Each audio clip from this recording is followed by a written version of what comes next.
Tiens, voilà ton verre. Olivier, mais on est où là? Dans mon chalet. Détends-toi. Ça fait longtemps que je voulais qu'on se retrouve. Ouais, ok. Oh, j'ai chaud. Je vais enlever mon peignoir. Mais t'es tout nu là. Ouais, et je suis tout sale. Allons prendre une douche ensemble. Ah, ouais, je crois que... Oh, je ne peux plus attendre. Viens ici. Putain, t'es vraiment une flippette! Tu cries pour un pauvre petit drift! C'est quoi le reste du parcours? Y'a les Japonais qui nous rattrapent et les Italiens qui nous talonnent! J'essaie de pas laisser passer, mais les Allemands font pareil avec nous devant! Du quoi? Putain, la carte dans tes mains! C'est quoi la suite du parcours? Trouve-moi un raccourci qu'on ait pas cette perco de merde! Là, à droite, il y a d'abord un passage. Bah ok, accroche-toi, je tourne au frein à main! Accélère, les Italiens ont eu la même idée. Mais putain, ça a vraiment ton passage! Les grands maîtres de leurs arts détruisent les règles. Et les élèves les oublient pour mieux se faire faucher par la horde des doutes nocturnes de leurs pauvres égaux endoloris d'incertitude. Fuyez, pauvres fous de bassan! Courez à l'opposé de vos idéaux et vers votre déliquescence assurée par les pauvres choix que Morphée a doucement susurré à vos oreilles de brebis malades. Heureux soient les ignares qui s'engorgent du calice des arts de l'argent. Les âmes de nos écrans balisent les esprits des gens et les animaux heureux percent une herbe bleu sang, sans se douter que leur monde est virulent. Ils sont 12 et les animations des principes déposent des 9 vieux timings. Quand le personnage blink, il n'intervalle pas à la planche à caméra, puis le fondu au silence se fait et le spectateur meurt en même temps.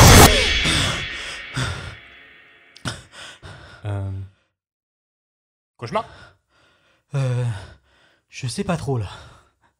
Vous êtes bien dans 12 FPS et aujourd'hui, On vous parle de Paprika.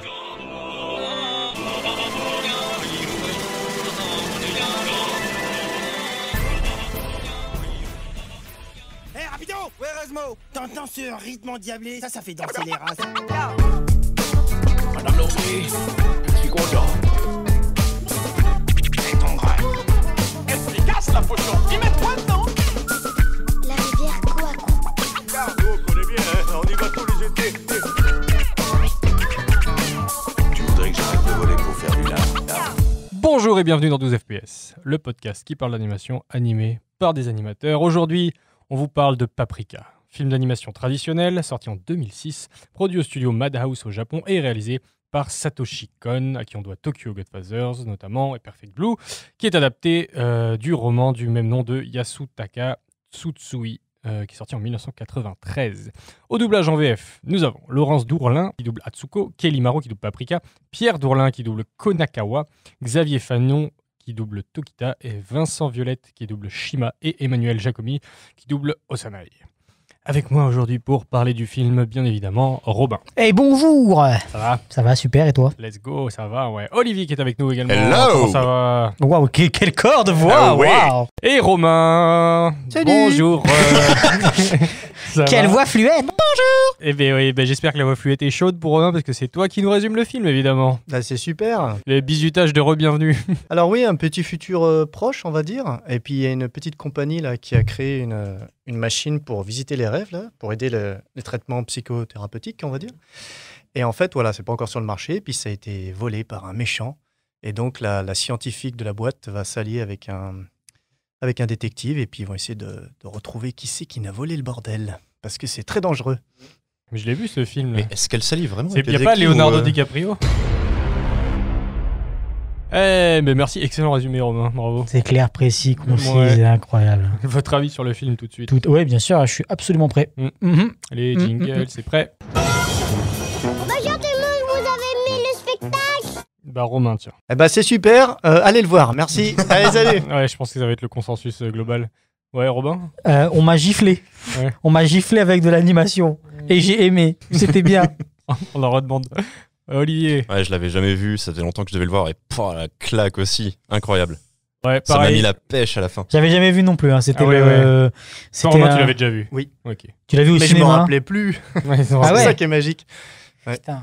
Ouais, donc la Non, redécouverte. Ouais, je sais pas, j'avais pas les mots, je suis sorti de là, j'ai envie de le revoir. Ouais, je pense que ça va être des avis très rapides. Moi aussi, c'était la première fois, et je pense que quand on est en présence d'un chef-d'œuvre, il faut juste fermer sa gueule et kiffer. Donc voilà. On va aller voir les autres, on va aller voir Perfect Blue, Tokyo Godfather. Le mot chef-d'œuvre, mais là, waouh. Perfect Blue, je l'ai vu, mais le reste, j'ai pas vu. Perfect Blue aussi est dans ma liste. Donc voilà, hein, on va passer au coup de génie parce que qu'est-ce que tu veux qu'on te dise?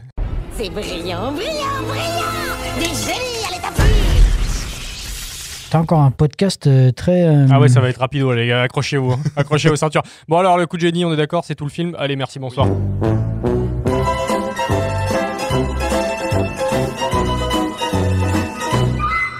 Bon, vas-y, Robin, c'est toi qui commence. Moi, je commence par le début du film, tout simple, mais le début du début... Mec, c'est que j'ai vu le film, j'ai vu le début, j'ai fait, bah ça va être mon coup de génie, puis je l'ai pas noté, et j'ai vu que tu l'avais noté, j'ai fait, ah merde. Le somme intégral. Mais en fait, je me suis beaucoup trop fait niquer dans ce podcast où j'avais des bons coups de génie, et j'arrive trop tard, et je fais, c'est pris, je fais, qu'est-ce qu'il me reste? Je le note direct, j'ai vu le truc, le film, il y a eu générique, j'ai pris mon téléphone, je suis allé dans le drive, j'ai noté le coup de génie. Donc, le début du film, ça ouvre sur une séquence, plusieurs séquences animées, où en fait on arrive dans un cirque et en fait d'un coup on passe dans une scène de combat, puis on passe dans la jungle et on passe dans plein d'endroits différents, et donc on comprend très vite que on a l'air de rêver et qu'on passe vraiment d'un truc à l'autre, et c'est sublimé par le montage de Satoshi Kon et le fait qu'il utilise des match cuts. Ça veut dire qu'il va utiliser l'action d'un plan pour matcher avec l'action d'un autre plan, mais c'est la même action, et c'est incroyable de transition et c'est incroyable d'imagination et de montage, et ça rythme tellement l'arrivée. On comprend en fait où est-ce qu'on en arrive, où est-ce qu'on va, jusqu'à ce qu'il se réveille et qu'on se rend compte qu'il est allongé avec vraiment une sorte de truc bizarre autour de la tête qu'on n'a jamais vu. Et là, il y a Paprika qui lui parle et on comprend que, voilà, ce que Romain a expliqué, il y a des gens qui essayent de résoudre les problèmes qu'ils ont psychiques via une thérapie par les rêves, où on peut partager nos rêves et les voir et tout ça. Et en fait, c'est brillant en fait, on commence à comprendre que c'est un rêve quand vraiment il arrive des trucs, des rêves ultra adultes. Tu sais, quand t'as plein de corpulences qui courent avec ta tête et que ça lui arrive dessus, il y a un switch entre l'ombre et la lumière. Parce que quand ils sont dans l'ombre, c'est pas la tête du personnage. Quand il passe à la lumière, le switch direct. Ouais, et tu fais mais ça c'est vraiment un truc. Tu rêves ta famille avec une tête d'animaux, genre le truc. Bah là voilà, tu rêves tout le monde dans ta tête et il te court dessus, toi dans une cage, et tu te fais aspirer. Et puis après, d'un coup, tu te fais étrangler, mais en fait, tu te retrouves dans un film d'action. Bref. C'est une masterpiece de mise en scène, d'animation, de même l'arrivée au début où Paprika, on l'a pas dit, hein, mais c'est un film d'animation. Enfin si, tu as dit que c'est un film d'animation japonaise, donc faut imaginer que c'est animé au style animé d'animation, quoi. The prophecy is true.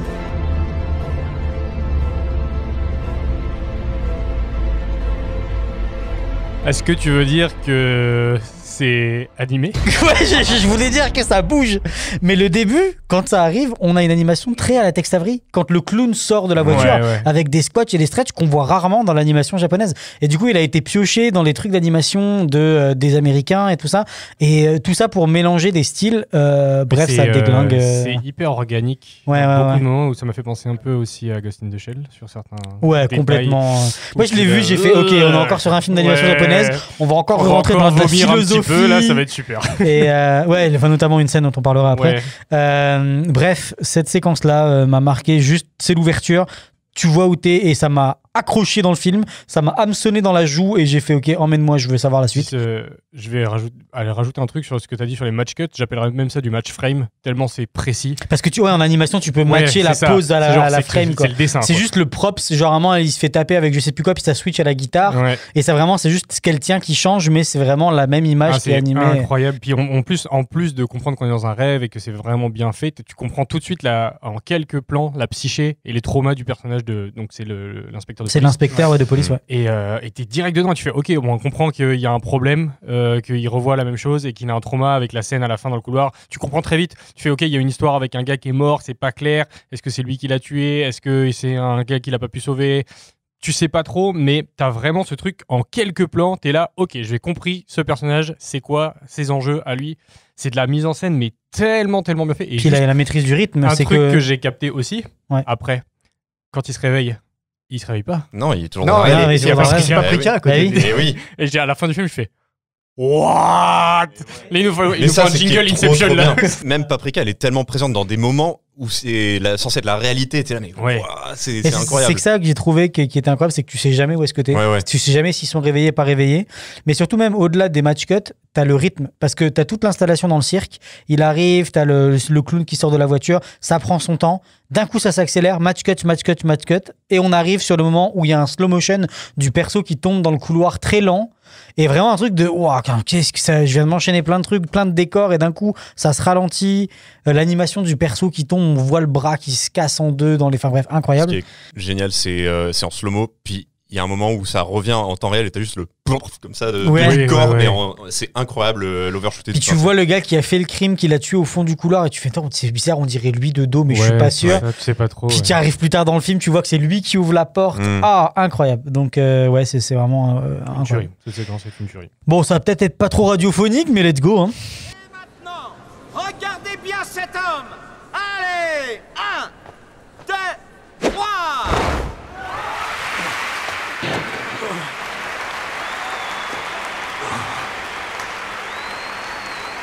C'est lui, attrapez-le.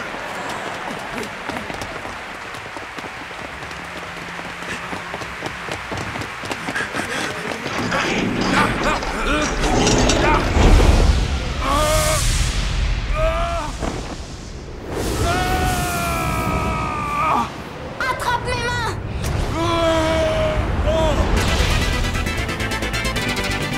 Il s'est encore enfui. C'est pas plutôt toi qui fuis?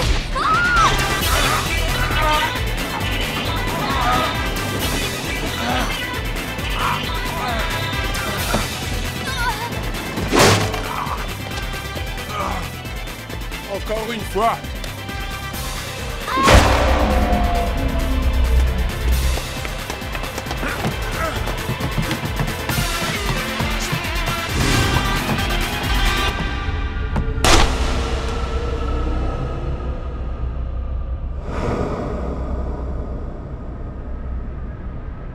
Et donc voilà. Après, on en parlait un peu pendant l'extrait. C'est que voilà, c'est de l'animation 2D et qu'elle offre tout ce qu'elle a de meilleur à offrir. C'est vraiment, on en parlait dans l'épisode précédent qu'on a fait il y a 2 semaines.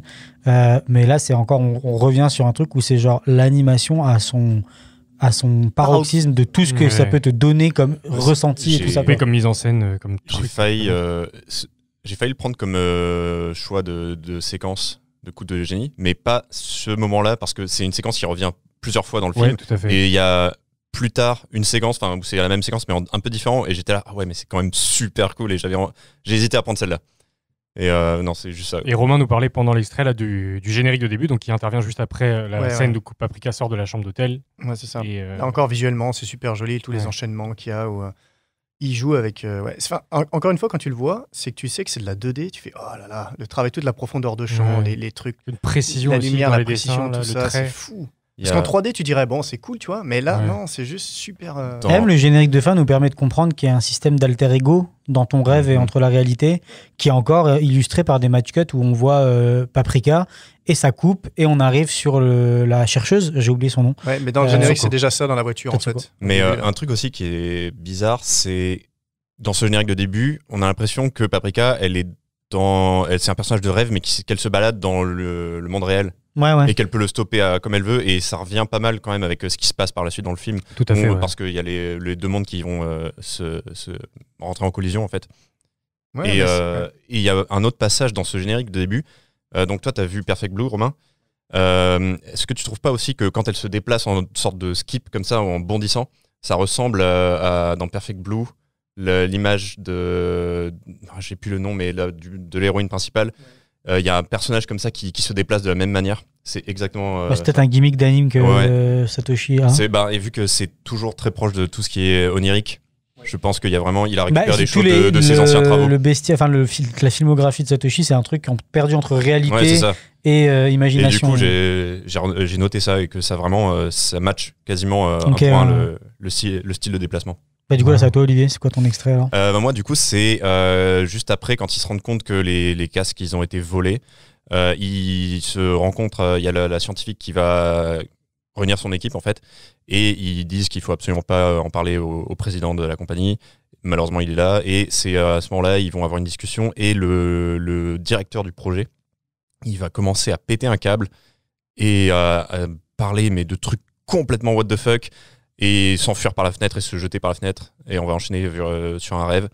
Et c'est à ce moment-là où je me suis dit ah ouais ok, dans la réalité aussi ça va partir de 0 à 100 en 2-2 et tu sais pas ce qui se passe.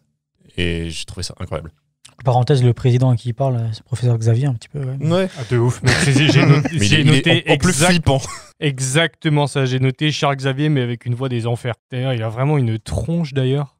Il fait peur. De ce perso-là. Il ressemble à aucun des autres persos. Mais moi, au début, on dirait qu'il sort d'un autre film. Au début, je me suis demandé si c'était un alien ou autre, parce que je sais pas quelle temporalité c'était. Et puis, il disait genre, les humains doivent arrêter d'utilisation. Celui-là, attends, mais il se détache vraiment du reste de l'humanité. Ouais, c'est ça. Il y a énormément de thématiques aussi de complexes d'infériorité, de vouloir s'améliorer grâce aux rêves, et dont le président en fait partie. Le fait qu'il lui veuille rêver, c'est parce qu'il a plus le contrôle de ses jambes et qu'il veut retrouver un corps. Et du coup, il y a de la mégalomanie qui va s'infiltrer là-dedans. Enfin, il y a trop de trucs. Ouais, complètement. On écoute ? Qu'une tempête de confettis franchisse le portique sacré du sanctuaire. Que les boîtes aux lettres et les réfrigérateurs ouvrent la marche. Que ceux qui tiennent compte des dates limites de consommation n'aient pas peur de parsemer de taches les rails du tramway fleuri. Et je vous en conjure, les amis, il faut comprendre le foie des équerres. Sachez que cette fête est un lointain téléobjectif choisi par des élèves de CE2. En avant, tous unis! Dorénavant, je suis votre nouveau gouverneur. Monsieur le directeur! C'est maintenant, là! Maintenant, tout de suite! Invitez-moi! Invitez-moi!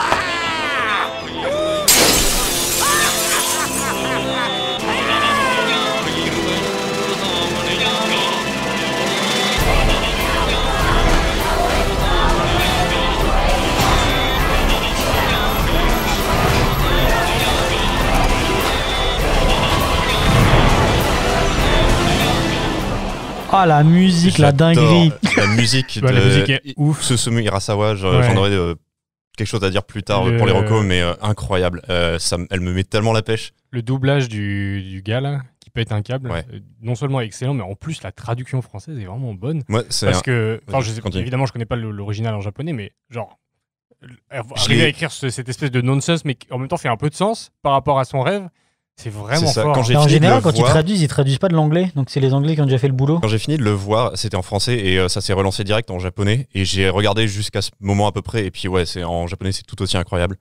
Ce que j'avais pas trop capté au premier visionnage, du coup, de ce moment-là, parce que c'est tellement what the fuck ce qui commence à déblatérer. C'est vraiment tous ces propos, c'est en train de décrire la parade qui suit juste après. Donc, il y a tout qui est là. Les boîtes aux lettres qui mènent le chat, les confettis et tout. Il y a tout qui est là. C'est génial. D'ailleurs, animer une telle foule de boîtes aux lettres, machin, et ça, c'est incroyable. C'est incroyable. Jean, c'est à toi. Alors, je vais vous parler d'un moment qui arrive plus tard dans le film, donc où il y a, en gros, ils ont pensé à devoir trouver le méchant, mais non. Et il y a un des scientifiques qui se met dans son rêve. Et en fait, on va se rendre compte qu'au final, c'est pas comme dans Inception, c'est pas son rêve, c'est un rêve global où tout le monde est connecté.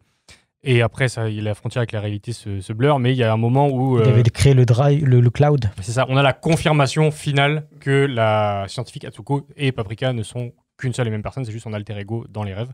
Donc elle a dû créer pour se protéger, j'imagine. Et du coup, le scientifique lui dit, le directeur là, il dit, là, il faut envoyer Paprika. Et tout est ouf dans cette séquence, il y a tout qui est bien. Déjà, juste le timing il lui dit, il faut envoyer Paprika, la réaction, il y a un petit temps. Et après, il y a un match cut, comme on a dit, où on zoome sur les lunettes de la scientifique, elle les enlève et paf, on se retrouve à Paprika et ça zoome à l'envers.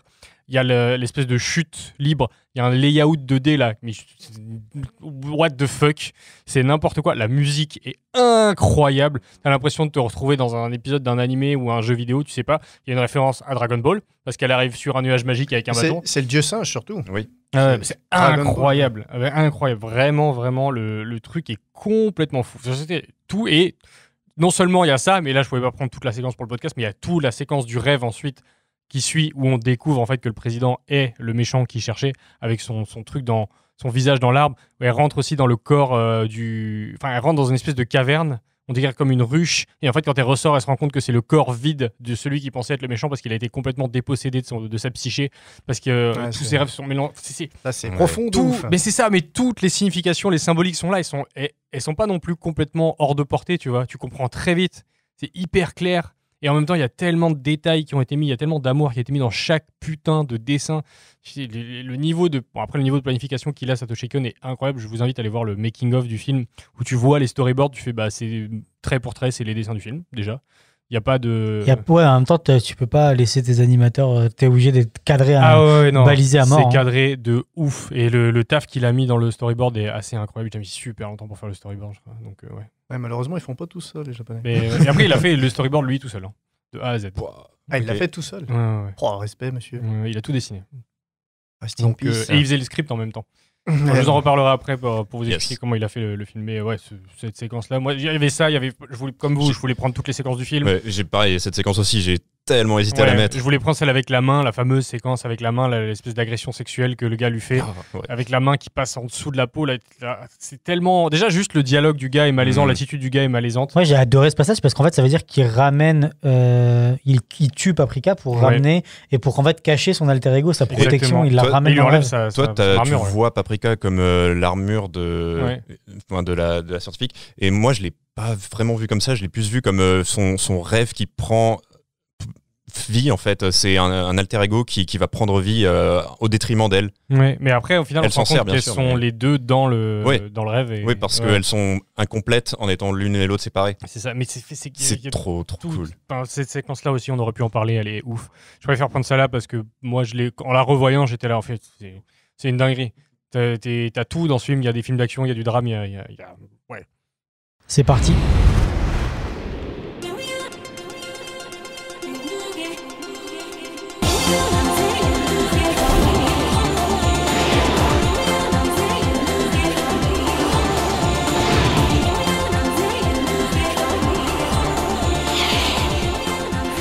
Monsieur le directeur, vous m'entendez?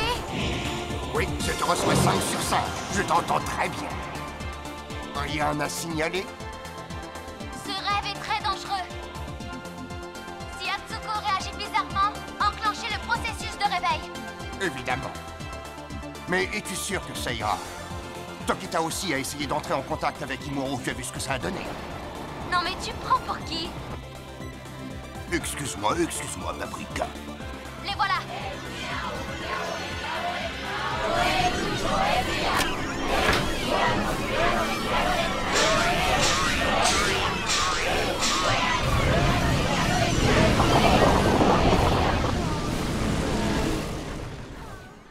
On parlait d'Inception et de l'influence que Nolan a d'ailleurs reconnu complètement. Il dit bien sûr, c'est une de ses plus grosses influences pour Inception, c'est Paprika, clairement. Il y a plein de vidéos, quand je me fais mes recherches, il y a plein de gens qui étaient un peu à pester contre ça en faisant regardez les Américains qui font le truc alors que c'était fait 1000 fois mieux en animation. C'était quoi Oui, mais après il y a 2 scènes. Ouais. Et un petit j'étais là, j'ai fait encore, ouais, ok, il a pris le truc du couloir. Et même il a ça, pris le et truc encore, du... mais il il en a fait un truc de ouf. La scène du couloir d'Inception, c'est une des meilleures scènes du film. Et elle est logique avec le camion qui tombe, Exactement. qui fait un accident. Le but du film est pas la même. non, plus, ça n'a rien à voir. Mais non, mais c'est juste. Moi, je dis juste l'inspiration, en regardant en ligne, ouais. j'ai vu des gens qui étaient en mode ah regardez, c'est pas vrai. Je fais enfin, si t'es pas inspiré de ça, je veux dire comment tu crées, enfin tu t'inspires de tout pour créer au bout d'un moment. Mais oui, il y a des scènes qui sont équivoques et en même temps, c'est juste un hommage aussi, tu vois, c'est pas un plagiat non plus. Il a fait tout un autre truc avec, quoi. Romain, c'est à toi. Ah oui, alors ma scène, moi, elle est très courte. Non, c'est la scène du trou, comme on l'a appelé. Et le hall. Oui, donc voilà, c'est quand on est vers la fin, là, tout part en sucette, là, tous les rêves mélangés avec la réalité. Et donc, on a Paprika qui est avec le directeur, là. Ils sont en train d'essayer de voir ce qui se passe. Il y a une explosion. De son côté, on a le détective qui est avec les 2 serveurs là, du bar. Et en fait, voilà, donc il est accompagné de ces deux personnages-là qui sont doublés par Satoshi Kon, et puis l'autre, c'est l'auteur. Et donc, voilà, il se dit, le détective est en train de regarder du haut de ce truc-là, puis il dit, mais qu'est-ce que c'est que ça? C'est un trou. Ouais, je vois bien que c'est un trou. Et en fait, voilà, il y a juste le côté, visuellement, c'est intéressant, c'est le côté, on sent le côté, voilà, explosion nucléaire, ça se voit. Mais ce qui est intéressant, c'est comment il a fait le travail avec les textures, tout ça, où ça coule En fait, c'est ça, c'est un gouffre, en fait. Et sans rentrer trop loin non plus dans la psychologie, mais on sent le côté où il dit... on sent le côté, tu sais, genre, voilà, entre guillemets, la guerre, tu sais, la bêtise humaine, voilà, que ça amène il n'y a plus de rêve, il n'y a plus rien, c'est noir, c'est triste, c'est nul. Et voilà, après, on peut bien sûr continuer en parlant parce que c'est d'où sort le méchant à la fin, parce que lui, voilà, il est mégalo, tout ça, mais tout ce rapport au nucléaire, encore une fois. Moi, ça m'a fait beaucoup penser à Akira. On sent la grosse influence d'Akira sur cette scène de fin là. Mais ce qui est intéressant, c'est de voir comment il se passe. C'est pas simplement un trou, une explosion, c'est on voit la ville qui coule, qui fond et tout ça. Et c'est ça qui est vraiment intéressant. Mais pour te donner une idée, quand ils ont commencé à bosser sur le storyboard et les trucs et tout, ils savaient pas comment le film allait se terminer. C'était pas écrit encore la fin. Et du coup, c'est fou. Il disait, ce qui est bien, c'est que quand les créateurs savent pas la fin, bah les spectateurs s'y attendront pas non plus. Et c'est vrai qu'on s'attend pas à ça. En fait. On écoute.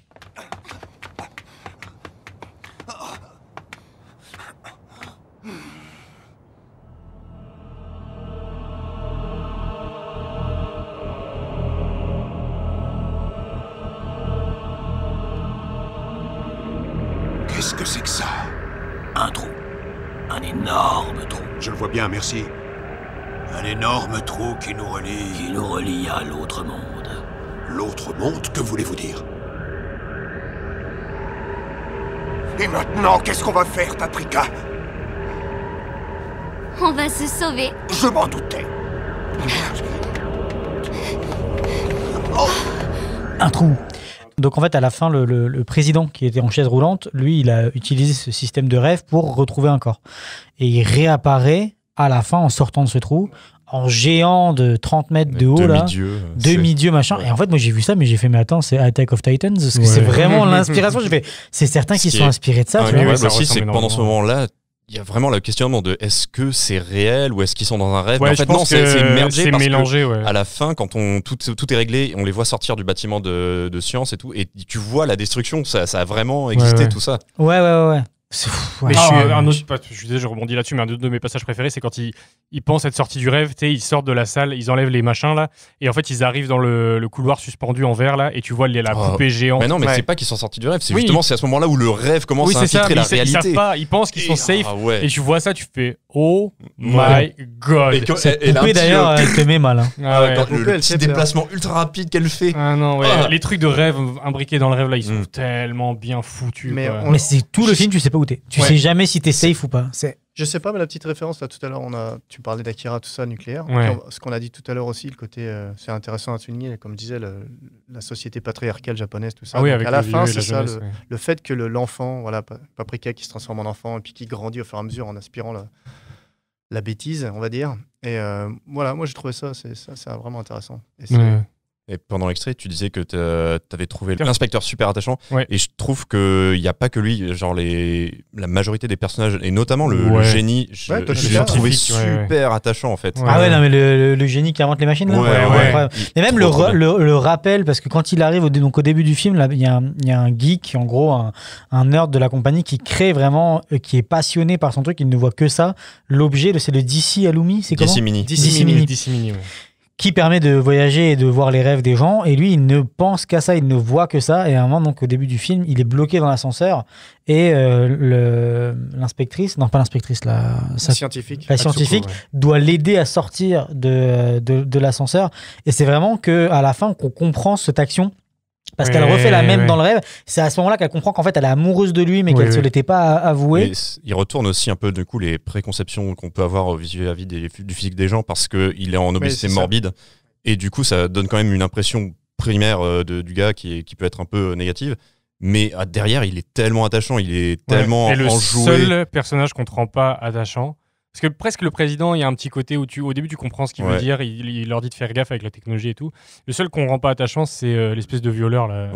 Lui. Ah ouais, non, c'est lui. Mais tu le vois, même tu le mets un peu mal à l'aise et il fait un peu il est bizarre, il a rien à faire là. Tout le temps, tellement chelou. Mais quand il arrive dans la salle de cinéma et qu'il passe à travers l'écran et qu'il a du mal pour venir la sauver, tu sais, je suis en mode vas-y, déchire-moi ce truc et pète-lui la gueule à ce connard. Et là, c'est vraiment cet anime. Encore une fois, c'est que en animation qu'on peut faire un truc comme ça où tu dessines la main qui va sous la peau pour déchirer. Ouais. J'ai fait ça, j'ai fait, c'est vraiment la quintessence de pourquoi tu fais de l'animation, parce que faire ça en live, c'est impossible. Ça demanderait des VFX et ça me transmet pas ça me transmettrait pas la même émotion. J'étais dégoûté, fasciné. Et en même temps, le fait qu'ils ressortent la scientifique, qui ont vraiment des comportements très différents, et ça, encore une fois, c'est dans le caractère design, donc dans le dessin, qu'on arrive à voir que Paprika, elle a des couleurs, elle est rouge, elle a les cheveux un peu plus lâchée, elle est vraiment libre, alors que son alter ego dans la vraie vie, c'est quelqu'un avec des lunettes, les cheveux attachés, vraiment très sérieuse et serrée. Sauf quand elle la sort du corps de Paprika. Sauf quand elle la sort du corps de Paprika, et tu fais waouh, c'est incroyable. Il y a toujours quand même aussi, par exemple, au tout début, dans le générique de début, au moment où il y a Paprika il y a le changement dans la scientifique. Putain, son nom, j'arrive jamais à me souvenir. Atsuko, ouais, c'est ça. Elle apparaît dans la voiture et d'abord, elle a les cheveux détachés. Il y a un nouveau pan et puis ses cheveux ils sont attachés. Enfin, ça se fait par étapes. Ouais, complètement. C'est en fait tout ce qu'on nous dit pas, qu'on nous montre et qu'on comprend et qu'on ressent, c'est incroyable. Vous en voulez un autre? Des trucs comme ça de mise en scène de ouf que peut-être t'as pas vu, mais en fait il est là. Quand ils sont dans la voiture, donc Atsuko et le directeur, il y a la pluie et il y a les gouttes de pluie qui se rejoignent, qui se rassemblent en une autre. Et pendant qu'il y a ça, il parle des rêves qui se rejoignent, ils forment un plus grand rêve. Si, ça j'ai complètement noté. J'étais là, c'est parfait. Il y a tellement un insert sur ça. C'est ça. Et ça va tellement avec le propos. C'est bizarre qu'ils nous montrent ça quand même. Et puis je me suis repassé la scène, je fais ah ouais, d'accord, ok. Et ouais, il y a ce truc de mise en scène vraiment. Et du coup, le réal, en fait, il rentrait d'un bar une fois en taxi et il pleuvait et voilà. Il a vu ça, il a fait oh, c'est trop bien, je vais le mettre dans mon film. Est-ce qu'on passe à la potion magique? Allez. Alors, gros Nébulix, qu'est-ce quoi? C'est quoi que tu nous prépares là, copain? Alors, c'est pas un très gros point, j'ai pris des notes, on peut en discuter. On n'a pas du tout abordé ça, là, tous les extraits qu'on a fait. Et en fait, le cinéma dans le film a une place prépondérante et très importante. Et surtout pour un personnage. Surtout pour un personnage, mais du coup, je me suis posé la question de pourquoi c'est autant là, en fait. Pourquoi on a autant mis ça là? Et en fait, c'est parce que c'est un parallèle, en fait. Le cinéma nous permet de nous évader autant que les rêves.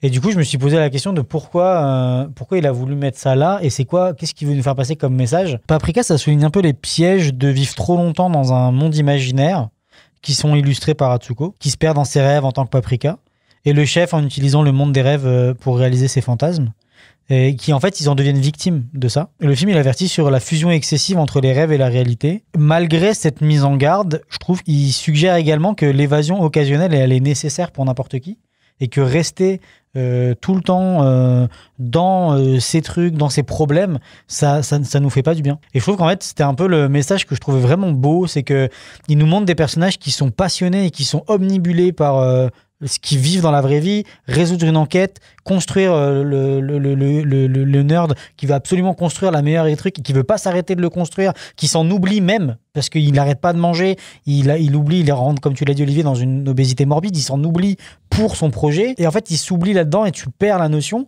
même nous en tant que spectateurs, tu perds complètement la notion de qu'est-ce qui est réel, qu'est-ce qui l'est pas. J'avais du mal à intégrer pourquoi c'était là, pourquoi il renvoyait toujours le personnage du détective dans les salles de cinéma et carrément il passe à travers la salle de cinéma. Et je me suis fait ok, c'est parce qu'en fait c'est un parallèle, je trouve, entre ces trucs de fuir ta réalité parce que c'est nécessaire pour ton bienfait mental, quoi. D'ailleurs, quand il fait la petite leçon de cinéma 101, il est habillé comme Kurosawa.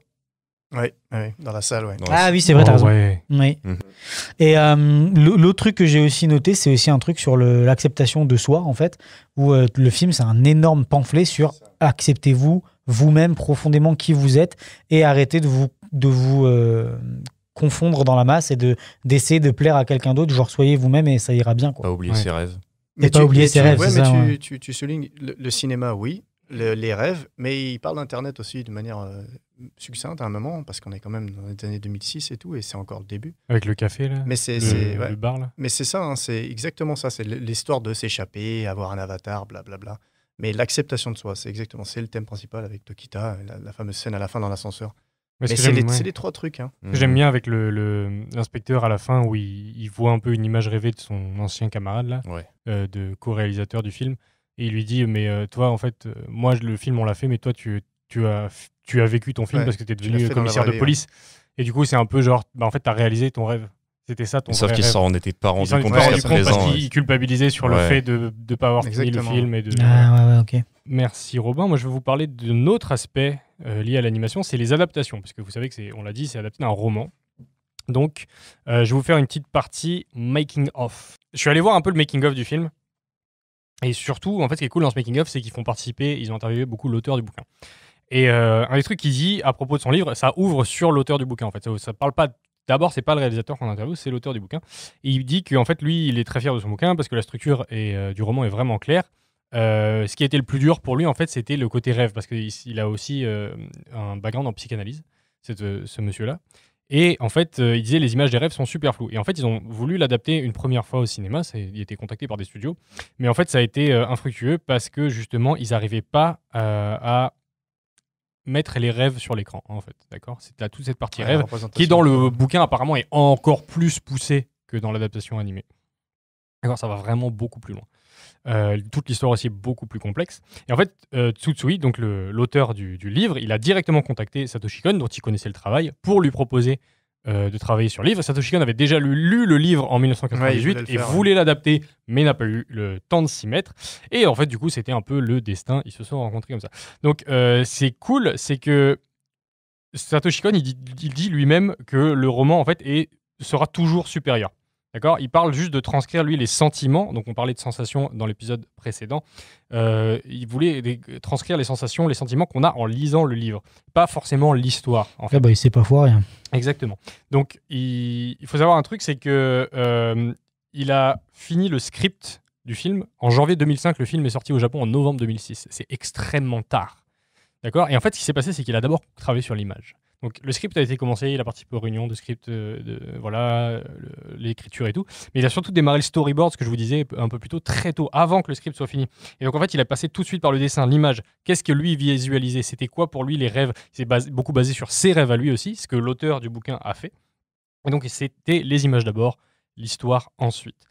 Et je vais vous lire un peu, je vais vous paraphraser ce que l'auteur dit, parce qu'en ayant vu le film, il a donné son avis en fait sur Paprika. C'est nul. Donc il dit que l'histoire est très simplifiée, ce qui la renforce dans le film. Je suis heureux qu'il ait fait cela à sa manière. Donc il parle de Satoshi Kon. Dans le cas contraire, je ne pense pas que l'histoire aurait bénéficié des avantages du médium de l'animation. Régurgiter le roman est ennuyeux. Parce qu'il a laissé son imagination aller librement, cela a donné un film visuellement spectaculaire et rempli de couleurs. J'ai dit que Paprika était la culmination de ma carrière en termes de divertissement. Maintenant qu'il a été recréé visuellement, j'en suis convaincu. Et j'insiste sur le mot recréé. Il ne dit pas adapté. Il dit qu'il a recréé quelque chose. C'est ça qui est ouf en fait. Et pour lui, en fait, le film renforce l'œuvre originale au lieu de s'y substituer ou de constituer quelque chose d'à côté ou de superflu, tu vois. Et je trouve ça super cool en fait. Et donc pour moi, il y a la question que je voulais vous poser, c'est est-ce que l'animation, c'est une meilleure manière d'adapter en fait un roman ? On va parler de roman plus précisément parce que on a vu des films d'animation qui sont adaptés de bandes dessinées par exemple, mais il y a déjà ce côté image, donc est-ce que t'es pas un peu obligé de reprendre les images ? Mais comment est-ce que tu adaptes un roman ? C'est toujours très compliqué. On a vu, il y a plein de gens qui se sont foirés, des gens qui ont très bien réussi. Mais est-ce que le fait d'avoir des images plus fortes, de pouvoir plus s'appuyer moins sur l'œuvre de base en fait et plus présenter un peu des images que toi t'as créées mais comme on dit des dessins, ce qui se fait aussi en live action, tu crées des concept art et tout, mais là tu vois les concept art tu vas les utiliser nécessairement plus précisément. Là on l'a dit, c'est le storyboard pour lui. Le storyboard c'est vraiment, allez voir le making of, c'est texto les dessins qui sont dans le film, c'est vraiment, il n'y a aucune différence, il manque les couleurs, c'est tout. Et voilà. Du coup, j'avais d'autres exemples parce qu'on parlait dans l'épisode précédent du Bossu Notre-Dame, par exemple, qui a été vachement édulcoré par Disney. Ouais. Mais est-ce que du coup, c'est pas aussi une bonne chose parce qu'ils en ont fait complètement un truc différent ? Comme la majorité de Disney. Je vais parler d'un autre Disney, La Reine des Neiges. La Reine des Neiges, qui pour moi le premier est un excellent film, mais qui a rien à voir avec le conte d'origine. En fait, ils ont juste pris des éléments, ils ont rajouté plein de choses, notamment le personnage d'Elsa, ils l'ont complètement réécrit, ce qui donne un des personnages, à mon sens, que Disney, qui est un des meilleurs personnages de Disney, le mieux écrit, Elsa. La Reine des Neiges 1 et 2, c'est vraiment un personnage qui a des évolutions intéressantes. On avait parlé des Hirondelles de Kaboul, adapté d'un roman aussi, excellent. Pareil, avoir l'animation, là on en parlait dans l'épisode sur Funan, pourquoi c'était intéressant. Le Petit Prince qui a été fait par Mark Osborne, lui c'est intéressant parce qu'il switch complètement le point de vue de l'histoire en utilisant deux types d'animation différents. Donc voilà, d'après vous, est-ce que l'animation donne une meilleure adaptation ou une adaptation en tout cas plus intéressante. Ça dépend du matériel de base. Ça dépend du matériel de base. Là, oui et par non. exemple, pour Paprika, l'animation 2D, c'est parfait. Il y a tellement de trucs que tu peux te permettre avec l'animation 2D. Faire ça en live ou en 3D, ça aurait été pas la même. Ouais, ça aurait été pas la même, mais on a vu par exemple Nolan avec Inception, ça aurait très bien pu être une adaptation loose de Paprika. Mais tu vois, là, tu présentes Inception, mais même s'il y a des situations qui semblent impossibles dans la réalité, c'est quand même basé pas mal sur des environnements qu'on connaît, tout ça. Dans Paprika, avec la 2D, il y a un onérisme incroyable, des créatures, des choses vraiment impossibles à voir, à part avec de la 3D, mais même comme ça, tu vois, ça aurait été compliqué. Ouais, des transformations, de trucs. Est-ce qu'on a des contre-exemples, par exemple, de mauvaises adaptations en animation On va commencer plus simple. Des bons exemples d'adaptation live action. On pense souvent quand on dit ça, Le Seigneur des Anneaux. Mais Le Seigneur des Anneaux, c'est parce que c'est adapté très fidèlement au final. Il omet des passages, mais... Oui, mais encore une fois, c'est rigolo, mais ce qui a permis d'adapter Le Seigneur des Anneaux, le problème... Le Seigneur des Anneaux était réputé inadaptable pour ses scènes de bataille. Qu'est-ce qui a réglé le problème? L'animation. Ouais. Parce qu'à partir du moment où ils ont fait le logiciel de crowd qui a permis de générer des foules en 3D animées de manière réaliste, d'un coup, c'était possible. Donc l'animation a permis de créer ce film. Mais tu parles d'animation en termes... On parle d'animation, on parle de VFX. Mais quand on parle des effets pratiques aussi, est-ce qu'il y a une forme de stop motion pour certains effets pratiques? Peut-être pas dans Le Seigneur des Anneaux, mais par exemple, on pense à des trucs comme Godzilla. Ouais. Ce genre de choses. Après, même, tu vois, pour rester sur Le Seigneur des Anneaux, moi, quand je l'avais lu, j'avais une image de ce que c'était Le Seigneur des Anneaux. Maintenant, l'image qu'on a tous sur des Anneaux, c'est grâce à des gens qui nous ont inscrit un design dans la tête. Il y a un truc où on nous a mis ce truc-là qui était... mais c'est une image qu'on nous a mis parce que quelqu'un l'a décidé pour nous, quelqu'un l'a dessiné, quelqu'un l'a visualisé, mais peut-être que quelqu'un d'autre le voyait autrement. On regarde avant Le Seigneur des Anneaux, l'adaptation 2D en rotoscopie qui est catastrophique. Les persos n'ont pas la même gueule et tout ça. C'est l'animation là pour le coup. D'accord, mais les décors, les armures, les trucs, ils ont bien dû faire des choix artistiques au-delà de l'animation. Et ben ça ressemble pas du tout à ce qu'on connaît du Seigneur des Anneaux. Après, pour revenir sur ce que tu as dit, par exemple, on parlait de l'épisode d'avant, Notre-Dame de Paris. J'étais contre le fait que Disney édulcore les contes de Perrault et des frères Grimm parce que on enlève une part de violence et tout ça et c'est ce que le réalisateur disait, que les enfants voient pas ça, en fait ils ressentent, mais c'est nous qui comprenons en tant qu'adultes le sexe, le sang et tout ça, mais en même temps ça permet d'avoir une rampe d'accès. Ces trucs-là, on les aurait peut-être pas regardés petits. Maintenant que j'ai vu moi j'ai été lire Notre-Dame de Paris parce que j'ai vu le Notre-Dame de Paris de Disney. J'aurais jamais lu Victor Hugo pour une autre raison, parce que j'ai été écouter la comédie musicale. Il y a des trucs où ça permet d'ouvrir en fait et de faire découvrir, genre les contes de Aladdin de Mille et une nuits, je les aurais peut-être jamais entendus. Et puis on saura jamais ce que Victor Hugo pense de l'adaptation de Disney.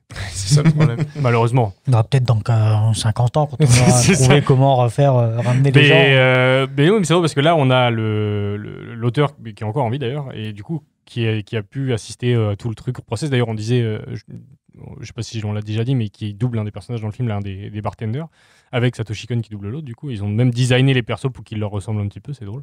Mais du coup, là, oui, on a l'avis direct de l'auteur, donc c'est ça qui est intéressant. Mais en général, quand on parle d'adaptation, on a les avis des fans du bouquin versus les avis des fans du film, tu vois. J'ai un truc que personne n'est d'accord avec moi, c'est l'adaptation de Dune de Villeneuve, que moi j'ai pas aimé personnellement parce que j'adore le bouquin. Par contre, j'aime beaucoup celle de David Lynch que lui-même a décrié, qui est un des films qui a beaucoup des défauts. Moi, je suis d'accord avec toi, j'ai pas aimé celle de Villeneuve. Mais tu vois, je trouve que celle de Villeneuve, elle est beaucoup trop proche du livre, il colle beaucoup trop au livre et du coup, il apporte pas grand-chose en fait par rapport au bouquin. Et je trouve qu'on se fait des images plus fortes en regardant le bouquin. Par contre, l'adaptation de Lynch, il est allé plus loin. Il a cherché. Il y a vraiment une identité visuelle beaucoup plus forte, je trouve, qui est hyper kitsch. Ça, je le reconnais et on peut avoir des goûts différents, ce que tu veux. Mais il a aussi changé l'histoire. Il l'a raccourci. Il a fait que ça tienne dans un long métrage de 2 heures. Et il a changé la fin. La fin, elle est vachement symbolique dans le film de Lynch. La fin de Dune, bon, c'est différent. Et la fin de Dune, elle s'étire sur 3, 4, 5, 6 autres bouquins, en fait. Donc... est-ce qu'il n'a pas mieux compris l'exercice Ouais, c'est ça. Et le matériel de base, est-ce qu'il l'a pas pris et il a fait OK, voilà ce que moi j'en retire, voilà ce que moi je vous ressors et je passe par mon processus. En plus, on sait que Lynch est quand même un réal qui a sa marque de fabrique et son univers à lui qui est complètement déjanté. Villeneuve, c'est plus sage quand même ces films, tu vois. Moi, après, je trouve qu'on rentre dans le débat de... tu sais des trucs où genre si t'as un livre qui existe, que les gens ont aimé unanimement, tu fais le film il fait pas exactement ce qu'il y a dans le livre, les gens vont dire qu'il manque des trucs. Tu copies exactement le livre et les gens disent bah c'est tout pareil. Et du coup je dis bah en fait il faut trouver une plus-value au fait de l'adapter. Exactement. Et tu vois tout bêtement là tous les remasters qu'on se voit en live action des Disney, c'est une catastrophe. Et ils essayent de changer des trucs mais genre non, en fait, il n'y a aucune plus-value, vous n'apportez absolument rien. Tu vois. Là où c'était flagrant, c'était quand même avec les 2 Pinocchio qui sont sortis en même temps. Exactement. Ben voilà, on peut parler de ça. Pinocchio, le Pinocchio de Guillermo del Toro, il est incroyable. Il change complètement l'approche par rapport à l'histoire. Et on garde des éléments, certes, mais globalement, ça n'a pas grand-chose à voir quand même. Non, ouais. Mais on parle d'un petit garçon en bois avec un nez qui grandit quand il ment. C'est Pinocchio. Avec son père et tout, tu vois, mais du coup, il s'est approprié le truc, il en a fait complètement autre chose. Avec des visuels tellement plus marquants aussi. Exactement. C'est marquant quand tu vois le dessin animé aussi, Disney à l'époque, mais maintenant on le connaît, et ce qu'ils ont fait Disney dans leur live, c'est exactement le même visuel, mais c'est pas intéressant. En pas beau. C'est ça. Pinocchio, c'est un excellent exemple qui peut être appliqué à Paprika, et pour moi, c'est tu prends le truc et tu te l'appropries et tu fais complètement autre chose avec. Et c'est ce que dit l'auteur, c'est dire je veux pas qu'il fasse la même chose. En fait, il aurait été déçu s'il avait fait la même chose. Et c'est pour ça d'ailleurs qu'il est allé vers Satoshi Kon. Il a dit parce que je savais qu'il allait faire un bon travail. Mais selon toi, le Seigneur des Anneaux, alors il se l'est approprié, Jackson ? Moi, je trouve pas. Tu vois, moins, je trouve. C'est plus fidèle. Quand même. Fidèle, justement. Quand tu regardes sa filmo avant le Seigneur des Anneaux, qui est vachement gore et tout, tu sais, ils sont pas allés vers lui par hasard non plus. Enfin, je veux dire, il y a quand même regarde, il y a une patte que j'ai pas retrouvée par exemple dans les Hobbits. Le truc c'est gore des orques et tout ça, le côté crasseux. Il avait le côté très pratique aussi, et c'est pratique. Même la séquence dans la montagne là avec les fantômes, c'est pareil, on dirait un film un peu de série Z par moment, tu vois, mais sauf qu'en fait il rajoute le côté épique par-dessus avec des très bons acteurs, de la bonne musique, et il le tourne pour que ça reste dans l'univers de Tolkien qui est quand même construit en plus dans un univers. Si tu connais un petit peu les bouquins, il y a quand même pas mal de choses qui ont sauté pour pouvoir l'adapter. Exactement, c'est le timing, ça a sauté pour l'histoire de timing, mais sinon il a refait. Mais tu vois, après séquences. quand tu regardes les Hobbits a pas marché de la même manière parce que d'un coup on est passé sur que de la CG, là où en fait avant tout était fait à la main avec des différentes échelles de maquettes qui ancraient le truc dans le réel. Oui, puis même le Hobbit, il y a ce côté, c'est plus un conte pour enfants à la base. Enfin, le Hobbit, c'est des bouquins de plus. C'est Viggo Mortensen qui avait dit ça lors d'une interview. Il avait dit il a vu le changement déjà sur la production des Anneaux, avec l'évolution de la 3D et tout ça, des FX. Et il a dit il a vu le changement dans Peter Jackson. Et en fait, ce qu'on voit après, c'est effectivement ce Hobbit. T'as changé, Peter. Oui, mais c'est ça, il le disait, il a fait, c'était incroyable. Il ne voyait que les effets spéciaux après. Parce qu'il avait l'impression qu'il pouvait traduire ses rêves. T'imagines, c'est un nouveau jouet. Mais il a fait quoi ? Il a monté une boîte, enfin Weta, c'est sa boîte. Tu sais, genre, il a pas fait une comment tu dis, une agence d'acteurs à la fin. Il a fait Weta. Donc ça répond un peu à ma question parce que ce qu'on appelle les effets spéciaux, tout ça, c'est de l'animation finalement, les effets VFX. Donc ça peut être mal utilisé aussi. Ça peut être mal utilisé, bien sûr. Ah, moi je suis tout à fait d'accord avec ça. Donc en fait, c'est les. Moi je pensais que tu parlais d'anime 2D, tu sais, anime 2D ou 3D, ou alors est-ce qu'on un film très très large, on peut y aller très large justement. C'est ça qui est cool, c'est une question ouverte. Il n'y a pas de réponse à cette question. Là, au bout d'un moment, on entend que il y a pas de. C'est la question qu'on avait posée, c'était à la base, on a commencé ce fil rouge un peu sur Funan, je pense. C'est est-ce que l'animation est mieux pour faire des films de guerre ? Il n'y a pas de réponse. Non. Non, parce que des films de guerre, surtout, regarde Platoon, c'est ce genre de film-là qui traumatise bien. Non, mais il fallait venir sur Funan, Romain, en fait. Il n'y a pas de réponse à cette question, c'est plus un fil rouge pour discuter justement de qu'est-ce que l'animation peut apporter. Et voilà, donc il y a ce côté-là d'adaptation pour moi. Est-ce que, là on répond un peu, tu vois, oui, on peut aussi mal adapter des films en animation. En fait, ça dépend de qu'est-ce que tu veux faire. Toi, tu parlais du matériau de base. Moi, je pense que ça dépend plutôt du réalisateur, de la réalisatrice, des personnes derrière, des artistes. Clairement, mais après, tu as aussi, tu sais, que si tu dois adapter un bouquin ou quoi, tu as aussi un truc de... J'ai l'impression que quand tu veux le faire avec des acteurs, tu dois tordre la réalité. Et c'est plus dur de tordre la réalité que de la recréer de zéro, en fait, et de la réinventer. Et exactement ce qu'il a dit, il a recréé le film. Donc, je trouve que c'est plus simple de se dire, écoute, on part d'une page blanche, mais via ta description, je vais sortir un truc qui va être beaucoup plus proche. C'est ce que l'auteur veut dire quand il parle des bienfaits du film de l'animation. Que de dire, ok, vas-y, il faut un acteur. Tel acteur doit ressembler à tel machin. Ok, est-ce qu'il est carré? Est-ce qu'il est grand comme il faut? Est-ce que, ok, si on lui met une barbe, une moustache, enfin, Il y a un truc où, ouais, ça marche, mais ça prend tellement plus de temps. Et puis après, est-ce que l'acteur, il va être assez bon dans le rôle là, tu vois? Là où en animation, tu peux juste dire, ben voilà, j'ai crayonné ce truc-là. Puis il y a aussi ce côté, en animation, tu prévois vachement, à part si tu t'appelles Sébastien Lodenbach, tu prévois les trucs à l'avance. Oui. Parce que tu es obligé de planifier comme un malade. Là, on l'a dit, avec son storyboard, le gars, il avait son film, il a été déroulé, quoi. Et donc, en fait, tu sais ce que tu vas avoir très, très vite. Alors je pense qu'il y a beaucoup plus d'inconnus dans le live action. Il y a des inconnus en animation. Me faites pas dire ce que j'ai pas dit. Non, voilà. Dieu, on a attends. tous fait des prods. Là, c'est très compliqué parfois. Mais tu planifies énormément. Et t'es obligé, en fait. Oui, pour limiter le maximum de dégâts, en fait. Limiter les dégâts, parce que ça coûte vite cher. Hein.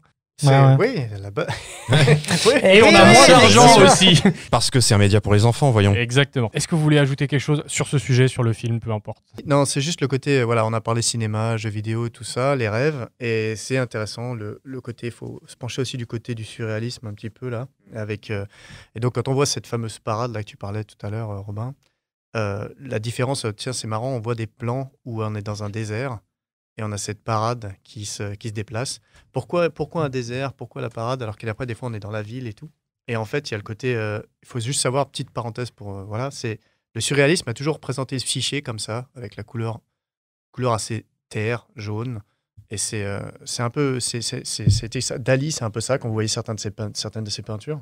Mais donc, en fait, c'est pour ça qu'après, on a ce côté... Voilà, la psyché par rapport à cette espèce de couleur, cette étape-là, et on a cette espèce de farandole là, de fanfare qui se déplace, et là qui est une juxtaposition de dessin, d'image, tout ça, d'animation. Et c'est ça en fait, c'est le terme je ne l'ai plus, je suis désolé, je suis un petit peu junior aussi dans ce domaine, mais c'est ça en fait, c'est tout un rapport là-dessus avec la juxtaposition d'images. Allez. Et voilà, donc en fait, voilà, les couleurs pétantes, tout ça, pour marquer. Voilà, elle est folle d'ailleurs, cette séquence à chaque fois les parades, chaque fois qu'il l'a passé, j'étais là. Mais le taf. La parade finale. Mais c'est une boucle, ils l'ont animé une fois, ils l'ont copié-collé. Il y a un plan qui vient 2 fois. Ouais. Quand il marche là de dos, vraiment des feignasses. Les armures de samouraï. Heureusement qu'ils l'ont réutilisé. Je dis, putain, le travail. Quand tu le vois dans le making-of. Il y a un level de dessin là.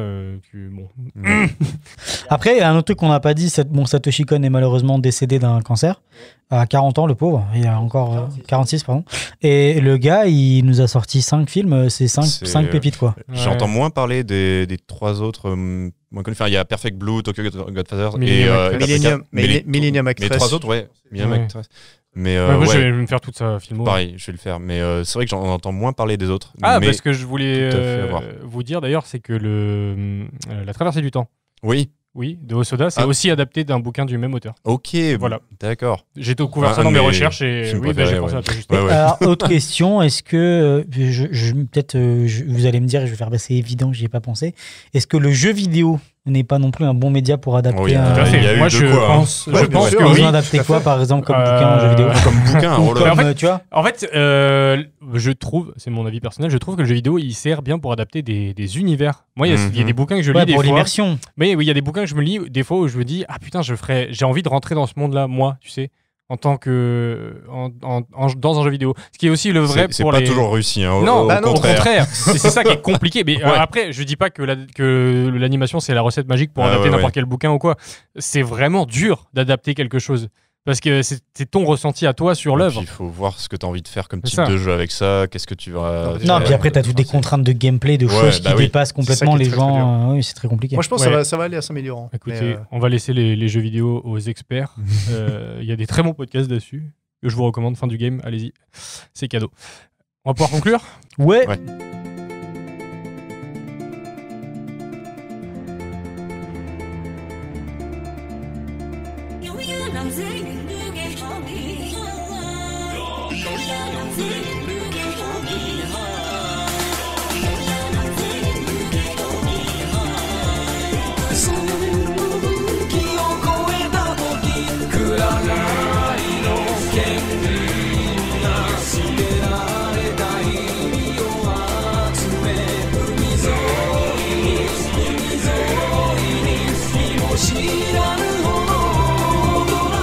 Bienvenue dans l'introduction de la conclusion. Il y a une reco. Classique, simple, basique, efficace et tout autre synonyme qui évoque la simplicité. Il y a une chaîne YouTube qui malheureusement ne fait plus de vidéos, qui était incroyable. Tony, t'es où? Tony, qui s'appelait et qui s'appelle toujours Every Frame is a Painting. Toutes les images sont une peinture. Et il a fait une vidéo entièrement dédiée à Satoshi Kon, justement aux alentours de l'année où il est décédé, parce que ça finit sur Rest in Peace, Satoshi Kon. Et il parle justement de la puissance de son travail sur le montage et sur le cut et sur en fait ce que l'animation permet de faire que tu ne peux pas faire en live action. Et il revient sur des choses, encore une fois, voilà quelque chose que j'ai oublié d'évoquer, mais voilà, j'en parle maintenant. Il parle du fait que, par exemple, dans un film d'animation, tu peux mettre des inserts de 5 images qui vont être lisibles et compréhensibles, et il va faire le parallèle avec les mêmes genres d'inserts, donc quelqu'un qui met quelque chose dans sa poche, par exemple. En animation, il le fait sur 5 images. Dans un film, en live, ça prend 25 à 27 images. Et c'est bête, ça paraît pas non plus bien plus gros, mais cette fraction de seconde, cette demi-seconde en trop, va toucher le rythme de ton animation. Et il parle de tout ça. Et il finit sur la démonstration d'un court-métrage que Satoshi Kon a animé, qui est incroyable. Donc je vais laisser Jean en parler parce que je sais que c'est ta reco, c'est ça? Non, c'est pas la reco, ok. Donc c'est un court-métrage sur le réveil au matin et en fait la loupe qu'on a tous les matins en se réveillant. Et encore une fois, juste grâce à l'animation, en juxtaposant 2 plans de quelqu'un qui dort et quelqu'un qui est réveillé avec des niveaux de transparence différents. Ça dure 1 minute 04 le bordel, c'est une dinguerie. C'est une dinguerie et ça te montre, en fait, tu comprends tout avec une juxtaposition des plans, une en transparence, une en clair. Tu sais c'est quoi le présent, tu sais c'est quoi le passé, le futur et le fait qu'on répète des boucles machinales tous les matins pour se réveiller. Incroyable. Et c'est un sujet très simple et c'est fou. C'est muet. Et c'est muet. Ça parle pas. Non, c'est trop bien. Romain. Moi, je vais aller du côté obscur un petit peu avec Disney. En fait, je suis tombé sur la série Loki. C'est intéressant, c'est un thème, mais je rejoins certaines critiques que j'ai pu voir. Voilà, je ne spoil pas, je dis juste qu'en fait, ils ont un thème, ils avaient un concept qui est très intéressant dans la série. Par contre, voilà, est-ce qu'ils sont pas en train de tourner en rond? Est-ce qu'ils vont pas... Olivier? Ouais, donc au début du podcast, j'ai vaguement mentionné Susumu Hirasawa, qui est donc le compositeur qui a fait les musiques de Paprika.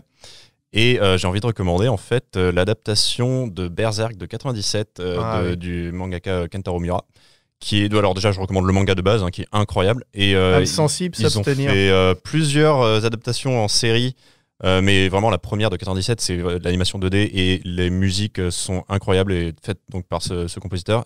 Il a pris part aussi à pas mal de compositions sur le reste des adaptations de Berserk, mais je trouve que ça reste il a capturé en fait un univers avec ses musiques dans cette série et c'est incroyable. Donc voilà, je recommande ça. Merci. Moi, je vais vous recommander une vidéo YouTube que notre chaîne du moment, The Great Review, et qui s'appelle C'est quoi un bon film? Et donc, ça parle de mise en scène et voilà, et du pouvoir de la mise en scène et du pouvoir de l'image. Je vous la recommande chaudement. Et si vous voulez continuer un peu dans ce thème-là, il a fait une deuxième vidéo qui suit celle-là qui s'appelle Qu'est-ce que le cinéma a apporté aux jeux vidéo? On parlait de jeux vidéo justement. Qu'est-ce que le cinéma apporte aux jeux vidéo, c'est ça? Ouais. Oui, c'est ça. C'est quoi un bon film?